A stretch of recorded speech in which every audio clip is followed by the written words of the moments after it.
哋嘅信心係基於復活嘅主。啲門徒咩啊？心裏剛硬，不信，心裏剛硬，仲要鬧咩啊？話佢個心裏剛硬係話佢哋剛硬啲乜嘢啊？就係唔信嗰啲喺佢復活以後睇到佢嘅人。咁我哋就諗一諗，點解神要去鬧佢哋呢？神係復活噶，主係復活噶，係真實噶，你哋要傳揚開去啊！因為如果你自己都唔信，係證實你同我哋係最親近啊，你都唔信，你仲點可以去傳揚呢一件事呢？就話俾人知，喂，主耶穌真係復活嘅，佢真係拯救我哋嘅，係嘛？咁所以呢，喺主嘅裏邊呢，佢要將呢個思維要去逆襲，要去改變我哋，所以佢要點啊？先嚟責備咯，跟住去祝福我哋啦，再教導我哋，係嘛？所以就係呢一樣嘢呢，係好重要，亦都係呢我哋嗰個嘅明白呢。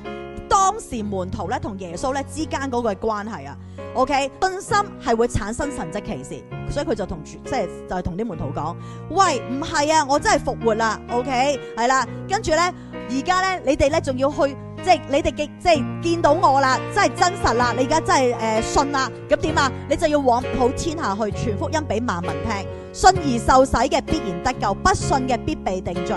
咁呢度講緊啲乜嘢呢？就係神話你要行動啊，因為你喺邊度跌倒，喂，你唔信啊嘛，咁而家真係神向你顯現啦，你就要去傳揚佢 ，OK？ 跟住呢，下一個呢，就係神俾一個嘅確認，一個確據，因為神已經講得好清楚，就係信而受洗嘅必然得救，不信嘅係必定地罪。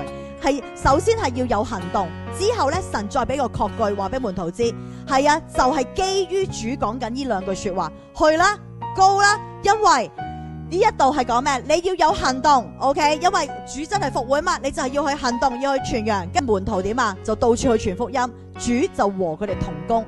記住，我哋嘅主係好慈愛噶。當我哋要去服侍佢，為佢做嘢嘅時候呢，神係一定會供應俾我哋噶 ，Amen？ 係會供應噶，佢唔會俾，即係唔會咧，唔俾武器你，唔俾錢你，唔俾能力你去做噶，佢一定係俾足夠嘅嘢你。因為點解啊？因為主係慈愛噶，一定咧係會去幫助你噶。OK， 因為咧我哋做緊嘅嘢關唔關神事？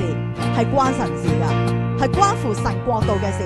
所以咧主係好憐憫我哋噶，佢就差派聖靈同我哋同在。OK， 因為佢要靠，即係讓我哋咧去靠住聖靈咧同佢同工，而且呢一個同工係做啲乜嘢啊？係證實主所傳嘅道。